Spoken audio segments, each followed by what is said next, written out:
I'm Bobbilee, and I'm originally born in South Bend, grew up in Mishawaka. Um, I was raised in a secular household. My mom took us to church like once every couple years, maybe, like for Christmas or something. And my cousins, we always went to their church. It was like a Baptist church, and they all kind of looked at us like we were going to hell. And, my mom told me about Jesus. I remember when I was like 5 or 6, and she was like telling me Jesus died for your sins, and if you believe in him, you're forgiven. And that was what she knew, and that's what she taught me. And I was like, okay, sounds good, but I didn't really know that he was even real, a real person. I didn't know anything about him. I didn't know anything. And so when my parents got divorced, I was kind of thrown in the middle of that. My dad cheated on my mom with a few different women, and she kind of just blatantly told me the whole story. And then my dad turned around and told me everything about her that she ever did wrong. And like, I'm 12 years old, and they're just kind of like telling me all their grown up things I don't have any business knowing. So I started hanging around a bunch of rough kids and started smoking weed and doing drugs and drinking. I was smoking a pack a day by the time I was in like 7th, 8th grade,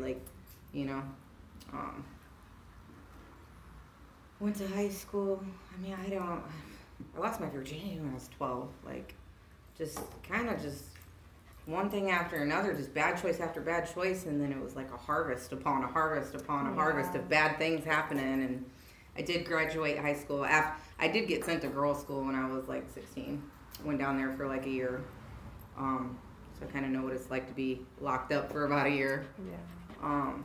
So then I was like phobified of ever getting caught by the police doing anything anymore. So I was like really, really paranoid after that. So I didn't get arrested, but like one other time for something stupid. But anyway, so when I graduated high school, I didn't really want to go to college. I had a scholarship because I was always, I don't know, it was so weird. Like I always was smart, but made these stupidest decisions. Like I could take a test over something I didn't even read and pass it, but when it came to, choosing whether I should go with these people to go do this or do that, or just common sense stuff, there was nothing there. And so I graduated and wasted my scholarship, so I wasn't going to college, or I'm like, who wants to do that? And I had a friend that was dancing, and they were like, oh, come to the club, you'll make all this money. And just leave them down. They're fine. Just don't roll. And so, so I started dancing when I was 19, and that was like a horror story. Like, there's nothing worse than taking off your clothes and asking guys to give you $1 and they tell you no. There was nights where you'd make a lot of money, but there was other nights where like you wanted to leave and you wanted to like go kill yourself. Like, you know what I mean? Just like horrible. And I would, the longer this went, the more drugs and stuff I did, the more I had to sell drugs in order to pay for my drugs. And by the time I decided, oh, this is not a career, I was like 21, 22. I was like, I can't do this forever. You know what I mean? This is not a career. Yeah. So I decided I was going to go to school. And my dad told me, don't go to school and get a degree and not be able to get a job. Do not go waste all that money. There are so many people. I understand where he's coming from, because there's people who go to college and they get all these loans and then they can't go get a job. Yeah. So I actually looked around and was like, okay, what are we hiring? What field is growing? And so I decided I was going to become a nurse, because that's what we needed. Not that I cared about people or wanted to take care of people. I just wanted decent money and get out the club. That was my goal. So went to school, was still dancing, was still doing drugs, barely studied. I don't know how. I studied to get into the program, but once I was in there, I didn't really put a lot of effort into it. I just wanted my C to pass and get the degree. Yeah. And once I became a nurse, I was an LPN for a year before I got my RN. Once I became a nurse, I had all these drugs in front of me, and I'm a drug addict. And so I was like, okay, one day I'm anxious, I'm stressed out, I'm at work, I'm going to take an anxiety pill. You know what I mean? And then the next thing you know, my back hurts a little bit because I just boosted somebody, so I'm going to take this Percocet. And the next thing you know, I'm having to take more. And I had this, like, pill case that was, like, for the month for old people that have, like, Monday, Tuesday, Wednesday, Thursday. This is, like, my opiates, my benzos, my just all these, and I'm selling them. I was making about $600 a week off pills. Taking so many, I don't even know how. I mean, my tolerance was like, I don't know if you guys would know what I was talking about, but I took 1,200 milligrams one day of tramadol. Oh my gosh. And one tab's 50. Yeah. You know what I mean? Oh like, my gosh. That's how much tramadol like I took one day. Bottle, I know. That's what I was thinking. Yeah, like it was a lot. They were extended release too, so it was like 12 hours. You know what I mean? Went to Cedar Point. Miracle, you're alive. Yeah, yeah. Oh, I'm positive I almost overdosed a couple times. Like I was at a party, people all around me, music blaring, everything going on, and I like could not keep my eyes open. Yeah. Like Oxycontin got me that night. And I was drinking too on top of it, so I don't know. Like I don't know how I didn't overdose. Like it was God. Right. God looked out. I ran my car into a tree one time because I was having panic attacks. I went to the emergency room because I thought I was dying. You know, I'm like couldn't breathe and my kidneys were shut down. My pee was like brown and I was like something's wrong with me. I was confused. I was downtown looking for the county city building, couldn't find it. And I've been downtown to the county city building lots of times, couldn't find it. So I went to the hospital and they gave me some, like I think they pumped me full of Gatorade and gave me Ativan and did a CAT scan on my head and then shipped me back home with a bottle of Ativan. Oh my gosh. Even though my drug screen, I'm sure, showed a bunch of stuff, you know, but I don't know what the doctor was thinking. So he gave me this bottle of Ativan and I proceeded to have panic attacks. And I had this panic attack one day. And I popped like 4 or 5 of them, wrecked my car into a tree, going like 50, like head on. And it was right after I went to Cedar Point, and so I like braced myself, you know what I mean? And I got out the car and I had like this little tiny scratch on me. Like, and my car was totaled. Oh my God. Like, God, all day. I almost ran my other car, my Firebird almost went into the side of a tree. And I didn't even know what I was probably 20 at that time and let go of the steering wheel and it like, you know, and spun me around into a ditch. And I pulled right out the ditch. Like, God, just time after time, I can think of instances at the club and just these different guys and just all these different things where I should have been dead. The mercy. I should have been dead. Yeah. And, you know, just the different drugs and everything. Right. And so I had a best friend that kept trying to, she seen how bad the pill problem was getting. And she was always like, come to church. I'm like, go to church. Like, why would I want to go to church? Who wants me in church? Because the only churches I had been in, I went in sober as a child and they looked at me like I'm a sinner. Yeah. You know what I mean? I had that whole religious vibe going on and I was like, so now that I'm a drug addict and I'm high, you want me to go to church like that? Like, nobody's going to even talk to me. They're going to think I'm crazy. Like, I'm not going. You know what I mean? Yeah. And so my mom had been trying to preach to me. After her and my dad split, like, it was so weird. My parents should have never been together. My mom loves God, and she grew up, like, Catholic, then Baptist, and all this and that. And my dad, like, grew up with alcoholics. Yeah. And so when they split, my dad started drinking and married a drunk. And my mom started going to church and married a Christian guy. And so my mom, from the time they broke up to the time, you know, I was in my early 20s or mid-20s, she's like, come to church. Read your Bible. Jesus loves you. God will help you. Stop smoking. Stop drinking. Stop doing this. Stop doing that. Just hounding on me. Like, I'm like, no. I'm going to do what I want because I know what I'm doing. You know what I mean? Mm-hmm. And then finally when I started detoxing the first couple times, I realized I did not know what I was doing. Right. And I thought I was a nurse and I knew all this stuff about all these drugs, but I didn't know a thing because when I started looking up the side effects from detoxing, I'm like, oh, I'm detoxing bad, like hardcore. Yeah. So I decided I didn't want to do drugs no more. And I had kicked my my ex out.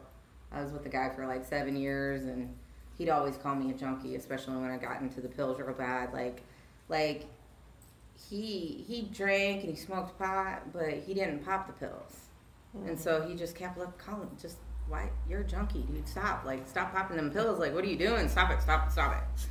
So when we finally got engaged, and I realized I was about to marry this dude, and his dad's a cokehead and his mom's drunk and his sister's a cokehead and a prostitute and, you know, just not a good family for potential children in the future. Right. And so it was just bothering me and I kept like thinking, okay, maybe I should pray about it. If God's real and he's up there, because I I always thought, you know, there could be a God. You know, it could be real. So we're going to try to talk to him and try to pray. So I was like, what should I do? What should I do? And I'm at work. I'm at the nursing home. I'm still at LPN about to get my RN. And I'm in the bathroom, and I'm literally making myself sick over, like, whether or not I should marry this dude. And I'm, like, on the toilet, head on the toilet. And I'm like, oh, God, should I marry this dude? And I heard this still small voice. Said no. And I was like, no. Like, did I just hear what I think I just heard? So I literally wrote him this, like, 3-page note that he couldn't even take the time to read because he thought I was having wedding jitters or whatever he thought, and proceeded to not even finish the conversation but go rap with his friends, like, because that's what he did. He's still rapping. I see him on Facebook. He's still, I'm like, it's 10 years later, you still rapping, man. Like, God. Get on with it. God. Like, we just became friends again on Facebook, like, a couple weeks ago because, like, he was hating on me right after I got married to Scott. Like, he was being mean, so I was like, I can't be your friend no more. You know what I mean? You're tripping. But he friend requested me like 6 years later, so I'm like, okay, we'll try this again. But so anyway, I broke up with him, kicked him out my house, and I decided I'm getting clean. Well, clean off the pills. I was still gonna smoke my pot, drink my drinks, you know. But I was like, okay, I'm gonna stop. I'm gonna stop all these pills because these pills are a problem because I'm detoxing. So I took all my pills and I flushed them all down the toilet. I had my friend help me. Like, I was like so happy that I was quitting doing drugs at the time. Like, I was probably high when I was doing it. That I was like, oh, we're making it rain pills in the toilet. Like, now I'm throwing all my pills in the toilet. And so, like, didn't even realize at this point how bad I was about to detox. And so I can't go in my house because I'm having a panic attack every time I walk in the door. Like, literally, like, couldn't breathe. Like, in front of the fan, like can't breathe. So I go and I stay with a couple of my friends, and I'm drinking Mountain Dew, and I'm just like, I didn't even realize I was detoxing. I was just talking, and I was going on and on and on and on. And they're like, dude, like, you're sick. You look sick. Like, you don't even look right. Like, what's wrong with you? You don't look like our real friend. Like, and I'm like, you know what I mean? Like, something, whatever. So, they lived with their parents, because that's the type of friends I hung out with. And, not that there's anything wrong with living with your parents, but when you're almost 30, you should probably try to make the move out, especially when my friend made like $27 an hour. Something's wrong when you're still living with your parents, you make $27 an hour. So anyway, I waited for their mom to leave for work one morning because I was like wide awake. When you're detoxing off of opiates, you you can't sleep at all. And so I was still up. It's like 5, 6 o'clock in the morning. I hear her leave, so I'm like, okay, I'm going outside to smoke a cigarette. Finally, she's gone, you know, because I felt like I was driving her crazy. I didn't want to drive her crazy anymore. I'm at her house. I'm trying to stay, so I can't go home. You know what I mean? And so it's pouring down rain. It's lightning. It's a big old storm. So I'm like squeezing under the awning, smoking my cigarette. And I'm like, oh man, when I was a little kid, this is what I'm thinking. I don't know if y'all ever smoked, but when you go outside by yourself, you're just thinking the whole time you're smoking. And I was like, man, I remember when I was a little kid, I used to play in the rain. It'd be fun to go out there and play in the rain right now. Like, I was just like getting kind of giddy wanting to play in the rain. And I'm like, no, that's crazy. My friends are going to see me. They're going to think I done really lost it if I go play in the rain. But then I flicked my cigarette butt after I was done smoking it, and I realized, oh man, my cigarette butt is in my friend's mom's yard. And she was like, that was like the rule, don't be throwing cigarette butts in my yard.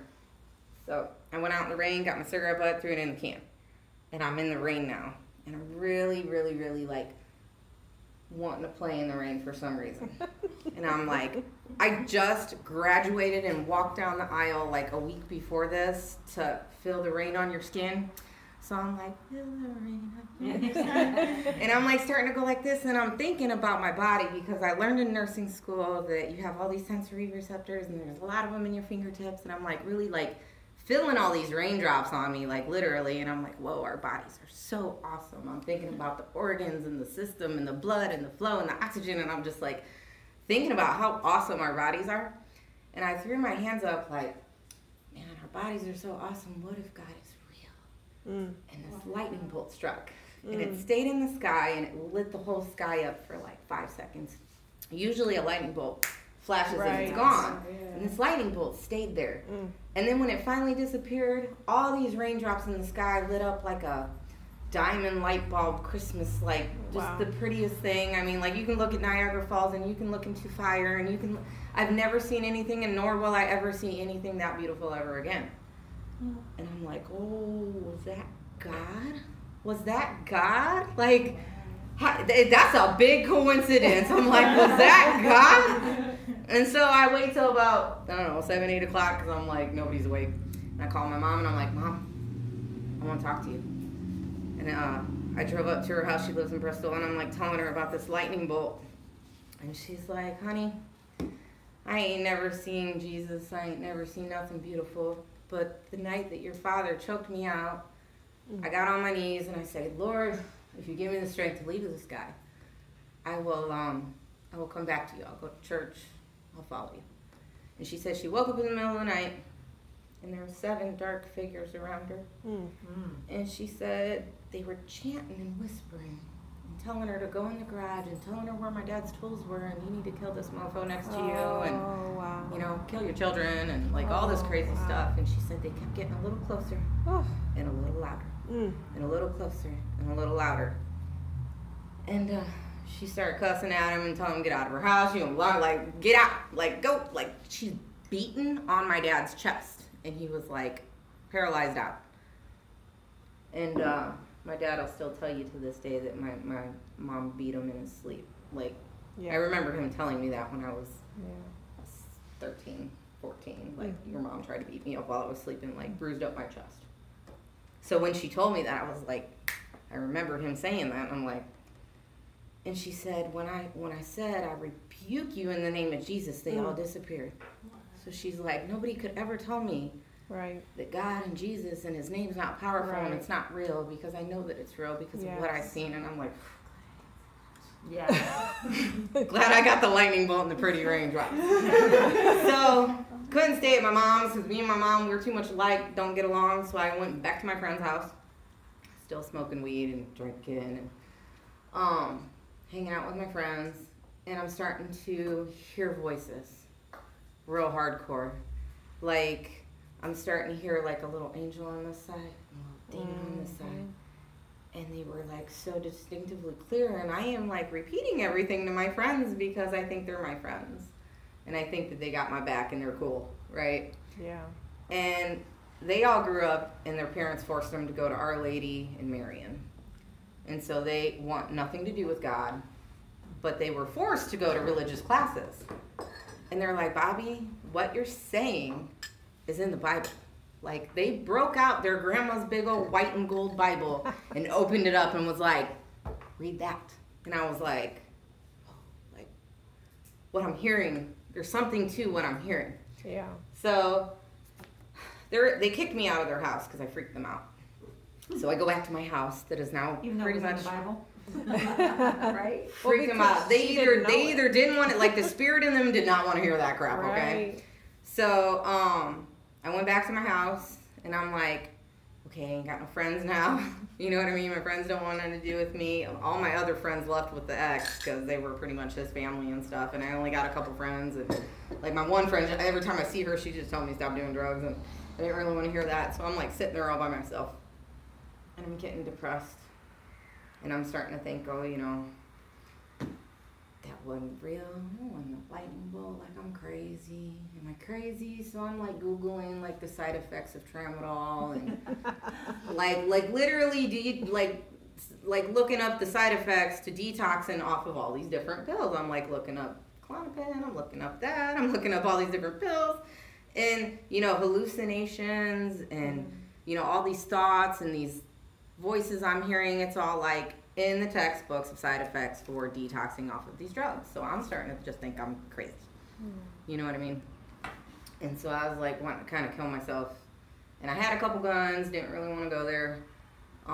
Just kind of looking around the house like, is there something I could just, you know, I threw away all the pills that I could have very easily overdosed on, you know what I mean? But I'm looking around kind of, and I look, and on my desk where I used to study for school is this Bible. I don't remember putting that Bible there, but I remembered the Bible. My mom had gave it to me when I was a little kid, and I opened it up, and it was like, I still have it in my car right now. It's like 1998, you know, your mom and dad is from my mom and my dad when I was little. And they're like, God, you know, Jesus loves you or something. They wrote a scripture on there. And so basically I took the Bible and I'm like, okay, God, if you're real, you know what I mean? I want to know, otherwise I'm just going to off myself. And I opened it up and it was like Job. And it was chapter 37 and I'm going to read it. All right. I'm going to read it. So this puts all doubt to shame. I should have brought the one for my car because it was crazy. Now, when I seen this lightning bolt, my heart was pounding because I was like, oh my God, God's real. At this also, my heart trembles and leaps out of its place. Hear the voice of his, this is different. Hear the noise of his voice and the sound that goes out of his mouth. He directed under the whole heaven and his lightning unto the ends of the earth. After it a voice roars and he thunders. And with the voice of his excellence he will not stay then when his voice is heard. God underneath the marvelous with his God thunders marvelously with his voice. Great things he does which we cannot comprehend. For he says to the snow, Really? Stop. Right? This is a lot different than the version I had. That's probably King James. I think the one in my car is like an American Standard Version. But basically, when I opened it up, it was talking about God's lightning. Yeah. And it was talking about why he does the lightning. And it says, do not doubt me because of your darkness, which was the pills. Yeah. And it's talking about he does it to water the earth, correction, and love. And so it was just like, okay, like, what's the chances of me opening up the Bible to talk about his lightning? You know what I mean? Yeah. So I started watching Joyce Meyer. Or actually, no, you know, I started reading the Bible a little bit, and I didn't really understand anything. I started in the Old Testament, which, yeah, and I'm probably in, like, Leviticus, and I'm like, okay, I don't really understand any of this. So I remembered my mom gave me a book, and it was, like, a Christian lady. So I got my Joyce Meyer book off of my bookshelf that had been sitting there for, had to been about 4 or 5 years. And it was The Approval Addiction, and I'm like, approval addiction. I got lots of addictions, but I don't think I have an approval addiction. But I was like, we're going to read it because I don't understand the Bible, and, you know, maybe I'll learn something about God. And then I realized that I had a serious approval addiction. I was really wanting people to like me. I always had matching hair clip to match the earrings, to match the necklace, to match the shoes, and my car had rims and tinted windows, and I needed the beats, and I needed people to look at me and be like, she got it going on. You know what I mean? That's what I needed. Because I felt so bad about myself, I needed other people to like, oh, look at her, you know what I mean? I read that book 2 times, back to back. Like, I don't even remember how long it took me, but I remember just sitting around my house reading this book because I got fired from my job the day I saw that lightning. I had to call off, which was like the last strand of me calling off. Yeah. Because I was like, okay, I'm hallucinating. I don't think I should go to work today. You know, I really thought I was like hallucinating or something, so... I didn't have a job, and my electric was like about to be turned off, and everything was kind of a mess at this point in my life. The Choice Seed Time Harvest, man. But I started reading that Joyce Meyer book. Read it a couple times, and then I finally went and talked to my friend who's always telling me to go to church. She's like, here, read this one. This is her best book. So she gave me The Battlefield of the Mind. Oh, yeah. And I probably read that book 2 or 3 times. I was like, Satan can talk to my mind? Like, I'm like, are you freaking kidding? Like, I can choose my thoughts? Like, this was all news to me because I had always, like, just rambled and, like, reasoned and just went off of everything off the top of my head. And I was like, oh, my gosh, you know? So, I started going to church a little bit with her. And I was single for about 8 months, got clean off the pills, still smoking. Like, I hadn't been set free from that yet. But life was starting to get together a little bit. And then I got with one of my friends that kicked me out of their house. I got with his brother, and it was like, can you get some Tramadol? Oh, no. Like, as soon as we were together and he moved in my house, it was like, can you get some of that? Like, you go to work all the time. You got all them pills in front of you. Like,